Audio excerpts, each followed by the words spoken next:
So good afternoon, everyone. Thank you so much for joining us today. I am Anna Siefken at the Scott Institute for Energy Innovation, and I'm joined today by two esteemed colleagues, Jay Whitaker, who you cannot see right now because of the PowerPoint from Carnegie Mellon University, and Emily Reichert from Greentown Labs. I want to just really quickly put my contact information so that you can get in touch with us and make sure that you're on our newsletter list, which is our next slide. We send out newsletters about once a month, and we try to have programming at least throughout the school year, but we've been continuing program through the summer this year as well. So hopefully you'll sign up and be able to join us for a future session. So what is the Scott Institute? We are the research hub at Carnegie Mellon University in Pittsburgh, Pennsylvania, which is where we are currently sitting on campus today. And we work with about 170 faculty on campus on energy-related topics. We also focus a lot on entrepreneurship, which is why we're so excited about our guest today. We have some upcoming programming as the fall semester begins, so I want to put a few highlights for you. Brittany McCoy, who is a CMU alum and works at the EPA, is going to be talking about reducing CO2 in the transportation sector on September 7. On October 26th, we're very excited that the director for NREL, Martin Keller, will be on campus with us. So if you're in the Pittsburgh area, we will have limited seating in person that day. On October 14th, we're doing a fireside chat with Ernie Muniz from Energy Futures Initiative. November 2nd, we'll be doing, again, a virtual and in-person event with Siemens Energy's Richard Vorberg. I'm very excited to hear him talk. He's the North American hub leader for Siemens Energy. And then on November 9th, Catherine Hamilton, many of you might know her from the Energy Gang, will be joining us virtually to have a talk about the impact for public policy in clean energy transition. So two quick notes on the American-made Solar Prize. We are a power connector for that organization, and the upcoming deadline for round 5 is October 5th. So we hope that you'll participate in that if you are a startup doing solar hardware. There's also a software element this year, so make sure that in round 5 you catch those details. And finally, the NREL, the National Renewable Energy Laboratory with the American-made Solar Prize, has put together a matching network matching tool. And so we have details here so that you can become part of that matching tool. So we actually are sitting today in a room by ourselves. The 3 of us are vaccinated, and so we are going to take off our masks so that you can hear us a little bit better. We also just ate lunch together, so we've already been exposed. So Jay, if you'll go ahead, please, Sure. And introduce Emily.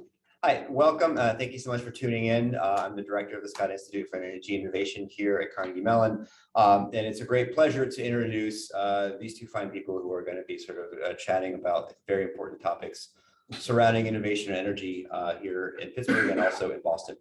And our esteemed guest is Emily. She serves as the Chief Executive Officer of Greentown Labs, which is the largest climate tech startup incubator in North America. It's headquartered in Somerville, Massachusetts, and recently opened a hub in Houston, Texas on Earth Day in 2021. She was the first employee and spearheaded the rapid growth of Greentown Labs into a global center for climate solutions innovation and attracting visitors and partners from around the world.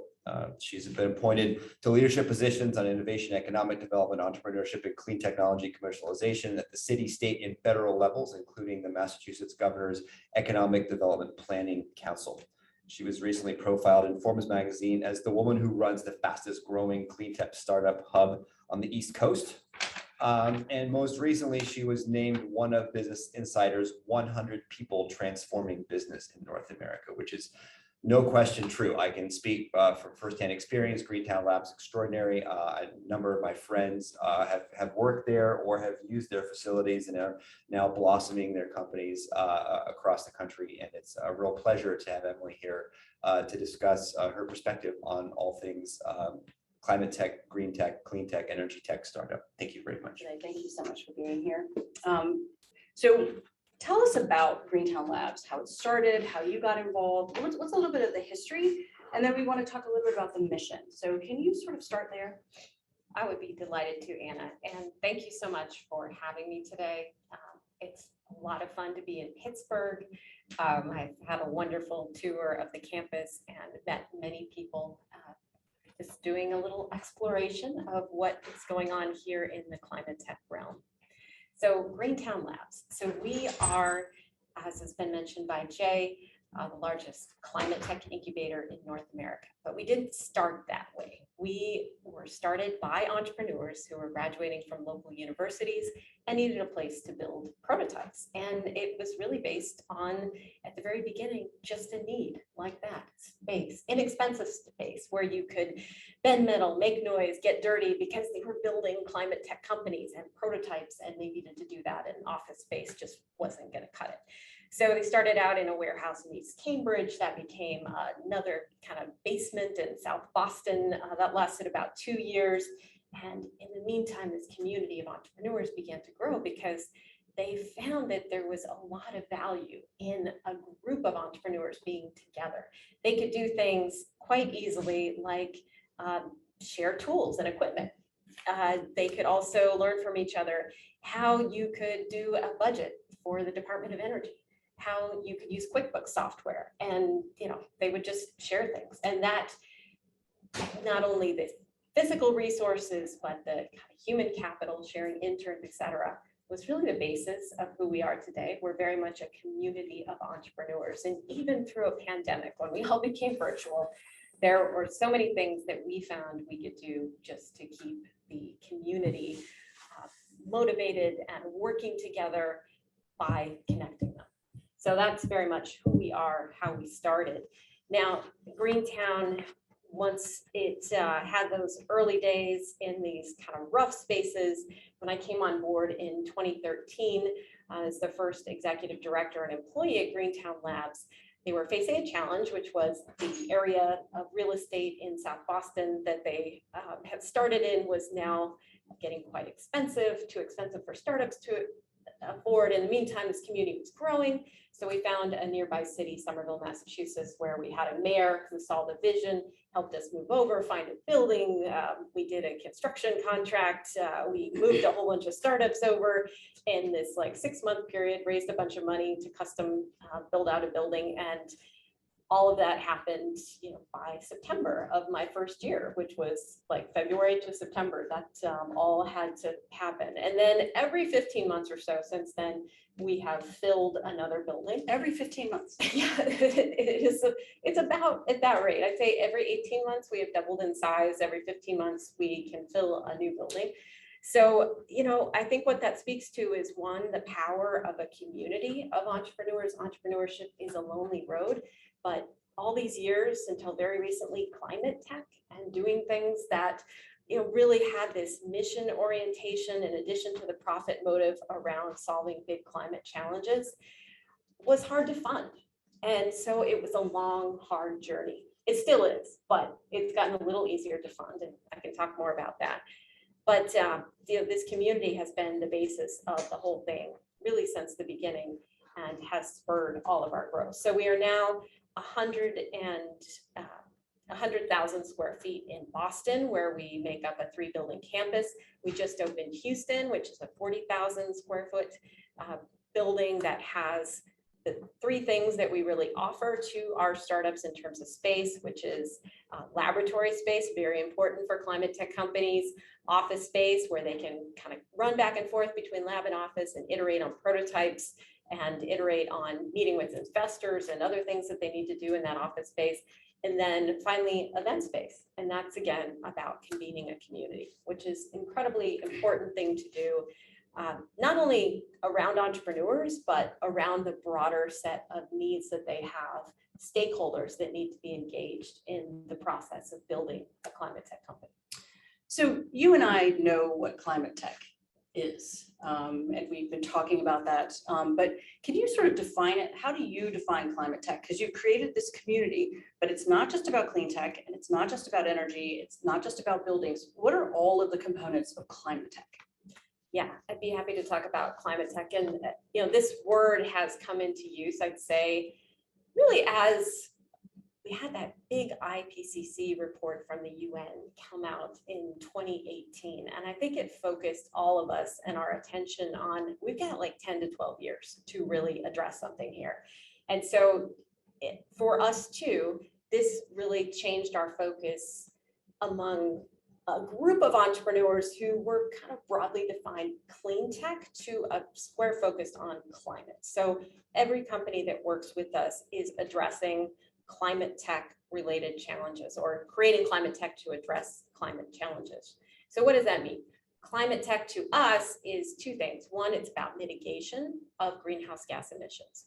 And two, it's about resilience of infrastructure and people. So on the mitigation side, most people, when they think climate, they think, solar and wind.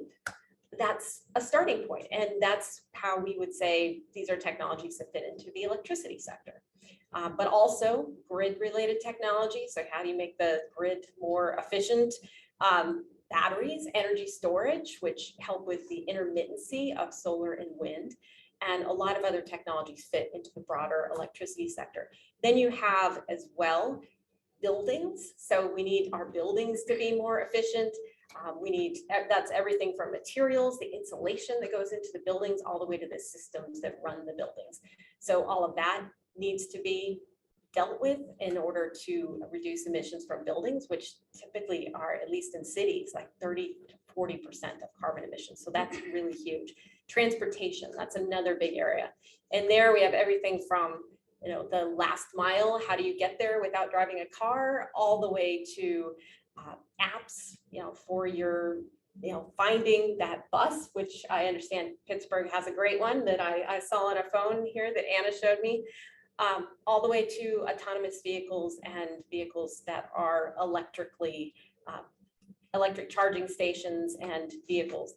So all of those things fit in transportation. Then you have manufacturing, and manufacturing, of course, uses a lot of energy. And when you just think about manufacturing and particularly the making of steel and cement, that's huge amounts of carbon emissions that we need to figure out how to decarbonize those processes and make them produce less emissions into the environment.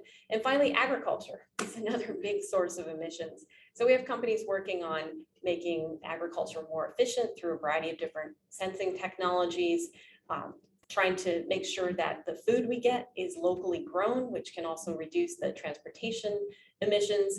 And then as well, we need to think about how do we store carbon. And so the regenerative agriculture is a kind of common way to talk about that. But how do we make sure that we take carbon emissions out of the atmosphere? That's a bigger topic as well. But those are some examples of how you might think about agriculture in the framework of reducing greenhouse gas emissions. So we see companies across that entire spectrum and companies at a variety of different stages. So we start typically supporting companies that are more of the R&D stage, have built a single prototype, maybe in a university lab, and they need to test that and develop that to get it to the point where it can be used in probably a pilot study or a demonstration with a partner or first customer. And that process can often take 2 years. It's a long haul. And you need to have funding for all the steps in between. Patient funding. And that is typically the journey of our entrepreneurs, is that typical 2-year period where they're working on that. And then they can jump out of the incubator, but their journey continues as they move to scale. I'm happy to talk more about how they get there. So you talked a little bit about the IPCC report that you saw a couple of years ago, and then the new one that came out just this last week, which actually got more national attention than most. So I'm assuming that that means that maybe your mission has evolved. Does it change over time? Like, how have you all evolved your mission to meet the more and more pressing needs? Yeah, well, I think one way I would say we've evolved is that we are also really looking at and thinking about resilience technology, because in that IPCC report, I don't think you could have missed it. It was in every headline. And what it basically said, if you did miss it, is that climate change is already here. We're already experiencing it. And most of us know this, whether it's floods or unusual weather. There are lots of examples, big storms, depending on where you are in the country. all of these things kind of point to the fact that we're already seeing this happen. So how do we protect people and infrastructure? I think that's one thing that we started thinking about, especially as we moved into Houston. This becomes super relevant whenever you think back to Hurricane Harvey and 50 inches of rain in a 48-hour period. I mean, these things, can kill many people if you don't have a way to protect them and notify them. And so that's really the resilience technology that we're now thinking about. I'd say in general, though, we have observed that for this IPCC report, the second thing that really came out of it was the urgency. I mean, we knew it was urgent, right? We knew we had 10 to 12 years from that 2018 report.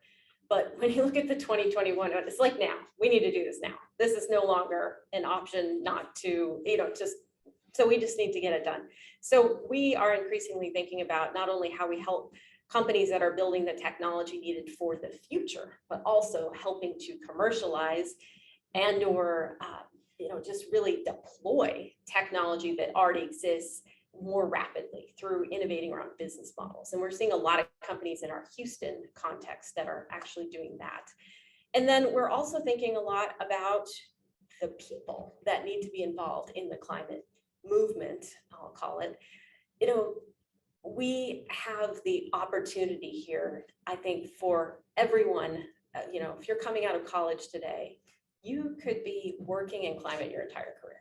There is just so many opportunities, whether you're a technical student, you're a business student, you're a finance student, you're a marketing student, we're going to need everyone in this fight. And it is absolutely an opportunity we see to be as inclusive as possible as well when you're thinking about Energy 1.0 and who is involved in that versus who can be involved in Energy 2.0 and addressing the climate challenge.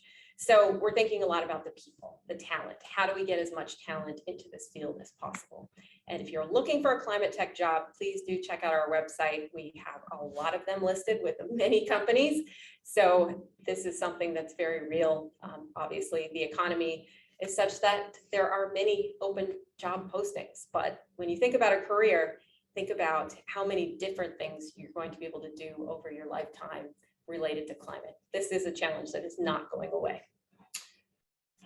Yeah, it is a bleak picture that we're seeing. And you've been doing this at Greentown Labs for almost 10 years. So how have the needs of entrepreneurs changed? So you talked about some of the services that you provide and tools and that sort of thing. How has it changed maybe during that time period, besides growing at this exponential rate? Well, it's interesting. I would say that a lot has changed just in the last 18 months in our field.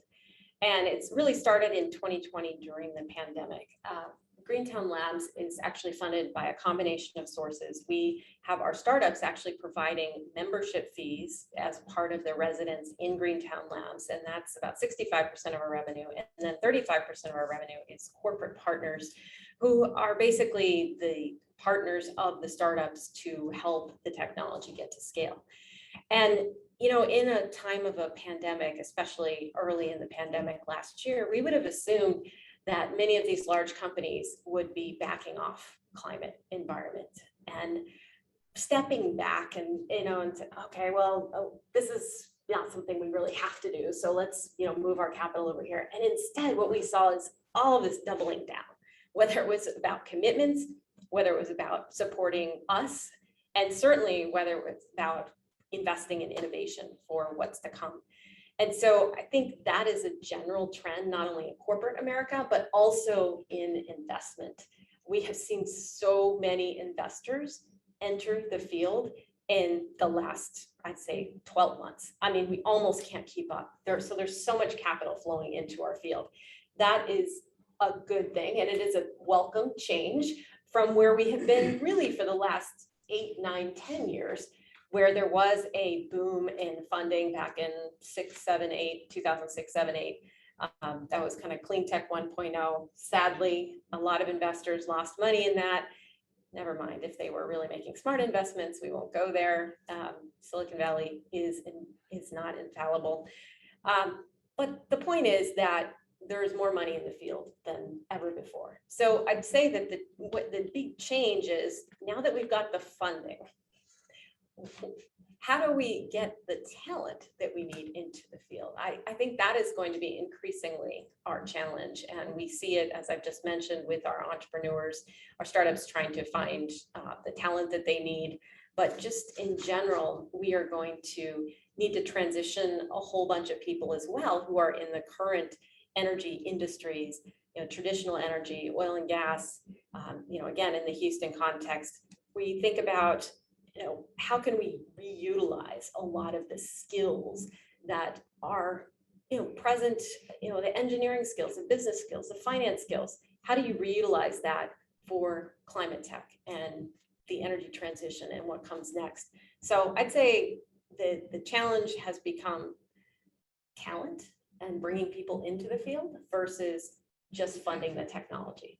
And I think on the technology side, there are big challenges, but I feel like, sitting in a place like Carnegie Mellon and just hearing some of the things I've heard today, that we will solve the technical challenges. It's going to be about business models. It's going to be about how fast can we do it and how many people can we get to attack the problem.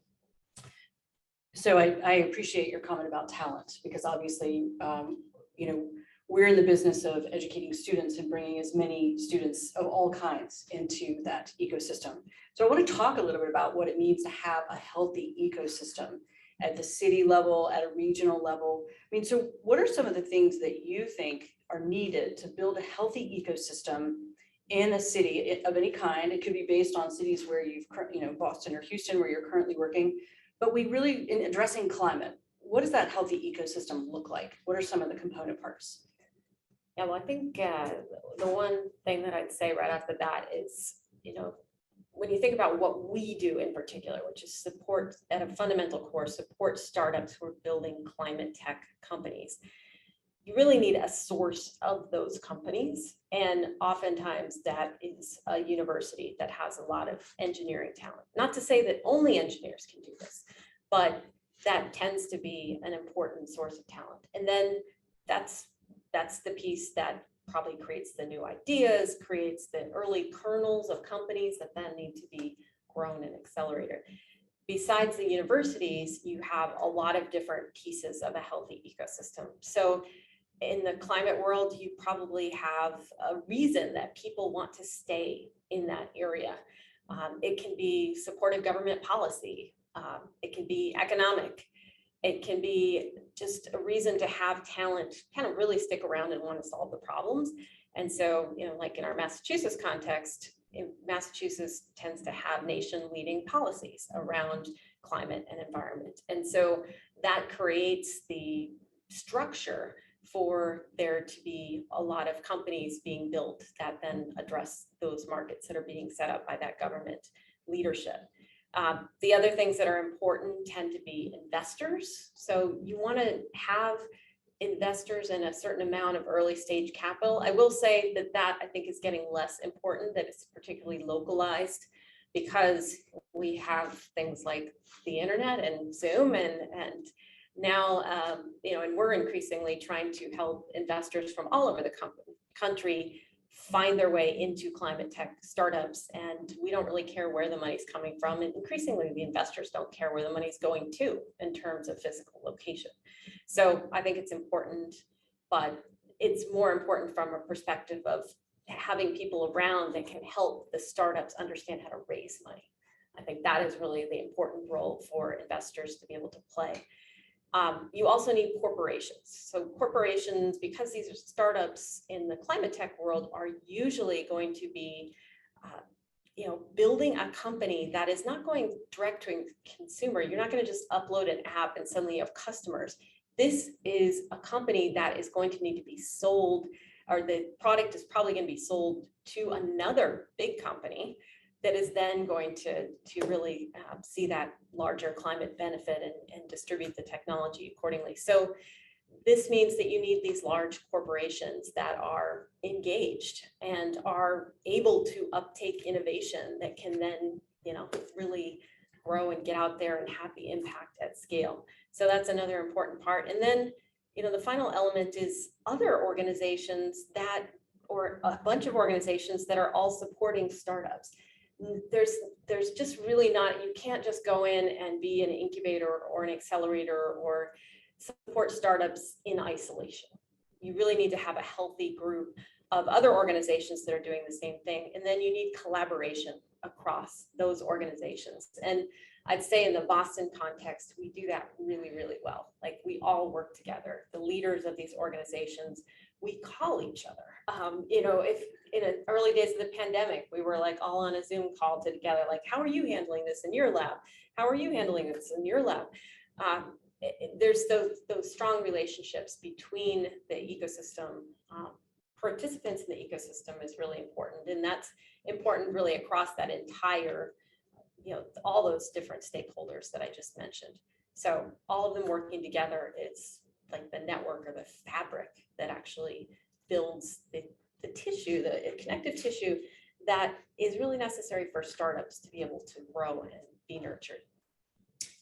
So I have so many questions from that, and there are a lot of questions that are coming in. Please make sure that you use the Q&A function in Zoom, and you'll see your questions when they come across. I do want to unpack a couple of things because you made a mention of one, and I also want to mention before I get to my question that Mayor Bill Peduto is very intentional about talking about collaboration in our city. So I'm glad to hear that that's an important part of this. My question is actually about policy, because you mentioned how Massachusetts has some supportive policies. Can you talk about some of the policies that either are helpful that you're aware of or that could be helpful in terms of accelerating climate tech investment and innovation? Yeah, well, it just, again, speaking from the Massachusetts context, there's an organization called the Massachusetts Clean Energy Center. And that organization is a quasi-government agency, which if you're, from the East Coast, you might know what that means. But basically, it sits a little bit outside, an administration, an executive branch within a state government, and so it has more flexibility. And in our case, the Massachusetts Clean Energy Center, or MassCEC, which is what everyone calls it, has the opportunity to provide seed funding that can go into early stage companies in a variety of different ways. Through grant programs where they might be funding a university researcher to further develop an idea towards a prototype or a proof of concept. Then they have grants that are really about helping partnerships happen. So it might be funding a demonstration to happen where you have a startup working with a large corporation. And so you typically have to have some matching dollars going in as well from the corporation, but it does, again, seed the opportunity to do that partnership through some funding. And then they also do debt and equity investments. A lot of times, not recently, because climate tech deals are so hot right now, but previously, a lot of times having the MassCEC come in, even a very low level, would help get other investors on board so they could be the first in. And I know that there's been a variety of really good, smart investments made over the years that have, borne fruit from these, kind of unusual for a government agency. Again, this one has a little bit more flexibility to be able to do things like that. So I think that that's one thing. Then, if you step back a level with the federal government, we see a lot of our companies do SBIRs, Small Business Innovative Research Grants. Sometimes they also do STTRs, where you have a partnership as well with the university.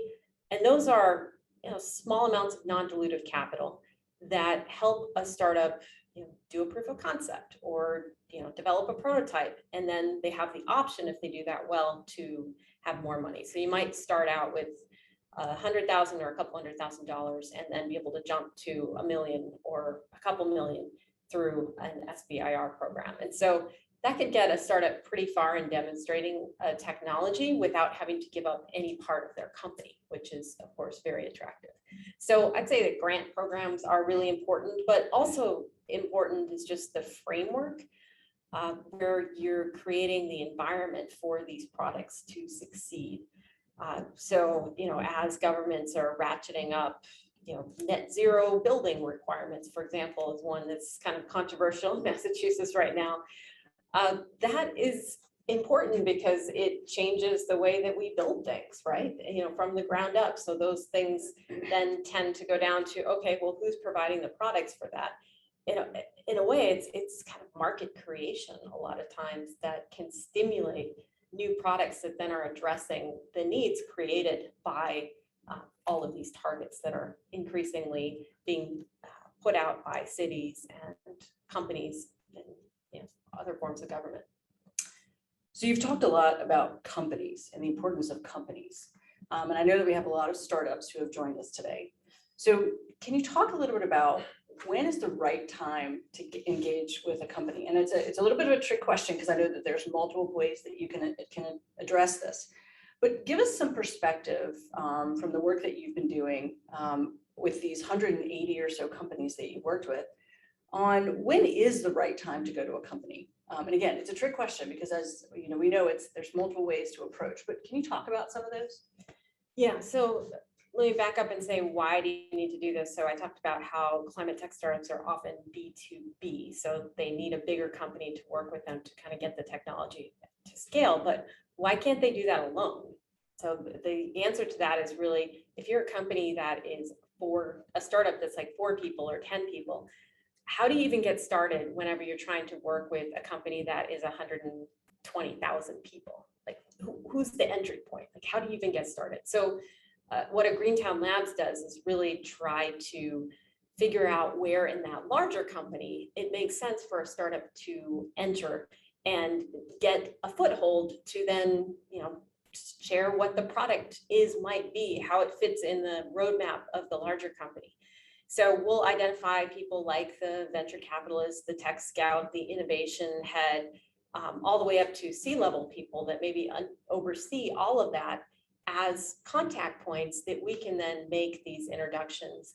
But more important than the introductions is also what we do to kind of continue to facilitate relationships, because I think that's the stage is maybe less important than what you do after you meet with that large company. So what do I mean by that? So one thing that I think happens all the time is large companies know they need to innovate more, and they go to networking events, or at least they did before COVID, and they have a bunch of business cards and give them all out by the end of the night, and they get a bunch of startup cards, and then what happens? Like maybe one phone call. And there's just not any framework to help that relationship develop further. And really, it's about the relationship. This is something that is not one touch point. It's about building a relationship. So you might start actually earlier than you think. You have a technology and you think it has an application with this particular company. Well, don't wait until you think you have the perfect pitch. Go and talk to them and see if you're right. See if what you are proposing actually fits into their product roadmap, which they no doubt have, because large companies think in 5-year periods. They don't think in 1-year periods. So they have a product roadmap somewhere that says, we're going to need this by this time. And here are the innovation gaps in there. And so these things are already figured out. So you just need to understand where you fit in that. And it could be that you have a hypothesis about where you fit with a large company that's completely wrong. And that's really good to know, because otherwise you're wasting your time and you're never going to get anywhere. So I think sooner rather than later, when you have a technology that's probably to the prototype stage, then I would say start the conversations, but understand that it's going to be a relationship that needs to develop. You might share something, they give you feedback back. You come back 6 months later, you say, we've gone to this direction, just like you said, and then maybe there's a spark that leads to an investment 6 months later. So it's kind of a multiple touch point type of engagement. And Greentown actually has a program that is very much all about this, which is, confusingly, we are an incubator, which means we have an ongoing rolling cohort that's kind of residential in nature, meaning the startups stay on site all the time. And then we also have cohort-based accelerator programs, which are 6 months in duration and focus on a particular technical startup topic. And so in those programs, what we do is match a corporate partner directly with a set of startups that are a fit with their technology needs, or innovation needs, I should say, and work with them on a milestone-based basis very structured engagement to help that partnership that, because they've selected from a whole bunch of startups that we find down to just a few, are likely to be an outcome of the program. So it's really an accelerator program that is accelerating towards partnership outcomes with corporate partners. And so that, again, is you need to build a relationship. It's not something that happens when you start. It's something that happens actually over the 6-month program. And then you can join that partnership. And that partnership could be a pilot. It could be an investment. It could be a customer relationship. It could be a licensing deal.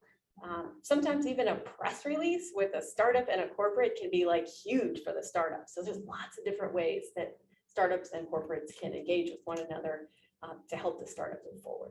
So, it's interesting. One of the questions that just came in was specific to how does someone in a startup get in front of investors in this post-COVID world? And you've actually just identified quite a few of them. I mean, obviously we have Zoom calls, but then you have programming, much of which has gone virtual, I'm assuming. And so those are ways that you can get in touch. I do have a question that's come in about SBIRs. So have you seen state or local programs provide match for SBIR funds to cover business development expenses that the SBIR cannot fund? Would that be a useful tool for a region seeking to encourage clean tech, or in this case, climate tech companies? Absolutely. And I think that the Massachusetts Clean Energy Center that I mentioned has a program exactly like that, not only to match SBIR dollars, but to match all federal funding. It's called Amplify Mass, and it is basically a matching program exactly like that. And I've also seen models where other agencies have done that as well. So I think that's absolutely a good role for maybe state government level to be able to take on, because it's not as much of a risk. If you've already won a government grant, someone else has already done that diligence. So the state adding on dollars to that is less maybe about picking winners than it's about, just leveraging an existing opportunity for, capital to be going into something that has been diligenced. Okay.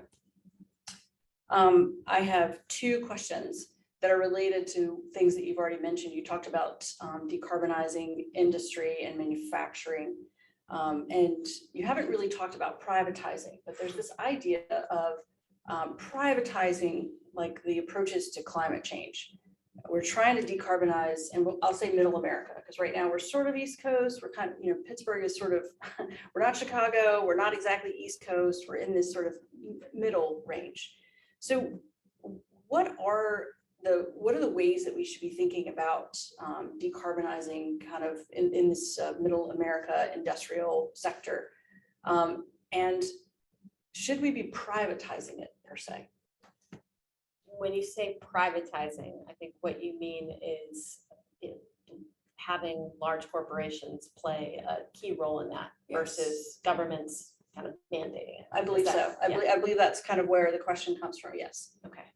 So I think that when you think about Greentown Labs works with a lot of corporate partners, like 70 is the number currently, and it grows every day. And that is really because these are the natural partners of startups who need to get to market at scale. Again, it's very hard for a startup that has 4 people to get their product to 1 million or 2 million or 10 million people. That's a really long journey. So we want to make these journeys as short as possible and be as efficient as possible with resources. So the large companies have the experience and they have the equipment and the assets already in place to do energy or outfit buildings or whatever their business is, to run a mill, whatever it is, already set up. So there's already a lot of capital that has been invested and deployed. And so starting over again with the creation of a whole new company, in some cases makes sense, and in some cases it doesn't really make sense. And so I think you need to think about it, especially for large companies. These companies have the experience to work on energy at scale already. And with carbon and the amount of carbon we need to reduce out of the atmosphere immediately, it's a gigaton size problem. You kind of need partners and folks that can solve problems at that level, at that scale, if we're going to do this efficiently. So I think that there are some examples where working with large companies absolutely makes sense, and it usually makes sense as a path to scaling climate tech. Sometimes I think there can be certainly a role for government. I think the seed funding that I mentioned earlier is a nice role before the private sector is kind of willing to take a risk, especially on a technical risk. That is a good place for government to kind of fill in a gap. And then the second good place for government to fill in a gap might be in the pilot phase. So you've got the technology to a certain level of scale, and now you need to test it in a real world environment, and no one really wants to pay for that. And so it kind of dies on the vine, and that's one of those valleys of death you always hear about. So, government can step in and kind of say, okay, the technology risk is out, the business risk is understood, and now we just need to pay to show this thing like really works, and then we can do it big time at scale. That I think is another role that government can play. So I think it's not a either or so much as a yes and. We need all of these sources of capital to be deployed towards deploying climate tech. So I've got a comment that's come in, which is really good. It's like someone has said, really appreciate the resources and resiliency inherent at Greentown Labs. So I wanted to make sure that you got that compliment. We have time for just a couple more questions, and the questions are really flooding in. So I want to make sure we get to a couple of these. So how have you seen climate tech startups center economic and racial equity, obviously very important things, in producing solutions for the climate crisis? So can you talk a little bit about, because I know that Greentown Labs has a special sort of thrust in this area. Yeah, well, I'd say, in the wake of George Floyd and others who were murdered, and this is not something that I think ever ends for any of us. I think a lot of organizations like ours and a lot of people in our industry really thought hard about what we were doing to support entrepreneurs from a variety of different backgrounds. And I think the collective response was, we're clearly not doing enough, because our incubators overwhelmingly support entrepreneurs who are white and male. And that is not okay going forward. It was not okay to begin with, but it's even less okay now. And so, one thing that we've really tried to do internally is really take a hard look at the way that we build our startup pipeline, including looking at different schools that we hadn't looked at traditionally. Greentown, we've been very fortunate on a number of different fronts that we could basically stand still and startups could come to us. That is a luxury. And now we are being much more intentional about thinking about how we make sure that that startup pipeline is more inclusive from the get-go. And so that's one way that we've looked at it. We've also thought about how do we help our startups to build more diverse teams. So we've been piloting some training with a partner called Reichert Research that has set up first a set of seminars, and now we're doing kind of a boot camp that is really all about building an inclusive startup. And it is training that right now this summer, 20 founders are going together as a cohort to do. And, what are the outcomes of that going to be? We don't have the statistics yet to measure that. We have, basically a baseline for today. So we'll have to see. This is one of several experiments that we're running to try to make sure that we're not only paying attention, but being intentional about, diversifying, not only the startups on the teams, the founders that come in, not just the interns, but also, I think the other leg of the stool there is climate tech really needs to be deployed to all neighborhoods. It shouldn't just be neighborhoods that can afford Teslas. And so I think as we bring on a wider diversity of founders, I think we are starting to see that these founders are understanding of additional markets that we wouldn't have known about, or our other startups wouldn't have known about. And so those connections into communities, I think, will become increasingly important, because all communities deserve clean energy. Everyone deserves clean air and water, and you don't get there without clean energy. So I think there's just a ton of work left to do. And we're getting started, we're running experiments. And, you know, it's absolutely too little too late, but you got to start somewhere. So along that vein, actually, I'm going to ask two more questions. So the last question is going to be your best advice, your deep insight, the thing you want to leave us with. So that's the second question.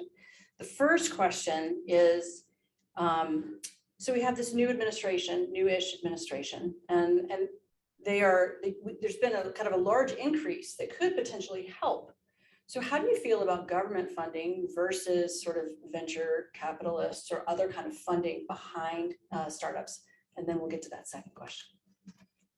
Again, I think it's an all of the above strategy that, you know, you see the most scrappy, is a word we like to use in startup land.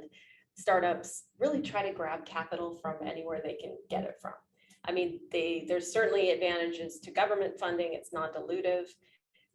Venture capital funding sometimes comes with good advice and board members that know what they're doing, sometimes not. But it tends to be kind of the capital that you need when you need it, and it is geared towards startups. So, you know, there's pluses and minuses of either of these routes. There's another route though, and sometimes startups are just able to go straight to revenue. I mean, that's like an even better route, right? But more often than not, we see them doing, you know, 6 different things. And that is often kind of how they get started, and then they find their ultimate channel. You know, I don't think government is a source of ongoing capital. I think, like I said, it's a seed. It should be a seed capital to catalyze something that wouldn't have happened otherwise. And so there's a few key areas where that can be. I also think another use for it is just, you know, massive investment in infrastructure and deployment of technology that already exists. That is probably another good source for government, and that might get you beyond or help bring down the price so that things can be deployed just much more widely. So I think that that's another place where you might want the government funding. But, you know, I guess if there's one thing we learned during the Trump administration, when the spigot basically completely turned off for the work that we do, is, you know, the federal government is sometimes going to be there, sometimes it's not going to be there. So you really need to be able to always think through, like, what is the diverse sources of capital you as an entrepreneur have access to? And, you know, how are you always building your network so that you're moving towards those sources? Increasingly, a really exciting development is the philanthropic capital that is moving into this field. And, you know, I've already seen it in our, you know, hometown of Boston with several firms that are, you know, headed in that direction. But there's also, you know, here in Pittsburgh today, I know there's a lot of really critical foundation philanthropic capital that's starting to go into impact investments as well. And that's very exciting to see, because we need it all. We can't get there fast enough. You're right. So let's talk about that last question. Best piece of advice, some insights that you want to leave us with as we end our session today. I think the thing I would close on is that we've got to do this thing as quickly and as efficiently as possible. And we need everyone on board, you know, no matter what your background is, no matter what your training is, there is some way you can contribute to addressing the climate crisis. And that is a career. It is a lifetime of work that you can start when you graduate and you can finish 30 years from now, when we have to be at net zero by that 2050 mark. So I just encourage everyone to get engaged, get involved, understand what the opportunities are. If you already have a job in another field you're excited about, you can volunteer, you can learn, you can be up to date on what the opportunities are.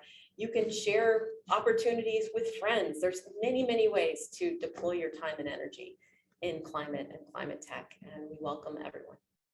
So with that, I just want to say thank you very much, Emily Reichert from Greentown Labs. And thanks to all of you for joining us today. We are certainly excited to have you here, that we have this almost in-person opportunity with the rest of you, but we are very much looking forward to seeing you in programming in the fall.